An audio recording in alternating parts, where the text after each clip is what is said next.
কাবা ঘরের একজন কালো ইমাম আছে, নাম ইমাম আল কালবানি। দেখছেন এই ইমামরা আপনারা?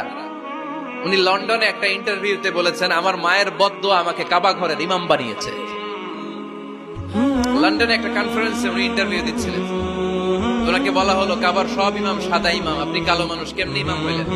উনি বললেন, আমার মায়ের বদদোয়া আজকে আমাকে কাবা ঘরের ইমাম বানিয়েছে।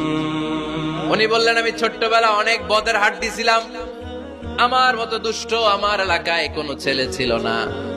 মানুষের গালাগালি, মারামারি, দুষ্টামি, ভাঙচুর, চেঁচামেচি, চিৎকার, বিশৃঙ্খলা আমার মতো কেউ বেশি করতে পারতো না। কিন্তু আমার মা ছিল অনেক বড় আল্লাহওয়ালা। আমার মা জানতেন আল্লাহর কাছে দোয়া করার কত বড় পাওয়ার। আমার মা যখন আমার উপর রেগে যেতেন, আমার মা জানতেন রাগের মাথায় বদদোয়া দিলে বদদোয়া কবুল হয়ে যাবে। এজন্য যখনই আমি বেশি দুষ্টামি শুরু করে দিতাম, আমার মা রেগে আমারে বদদোয়া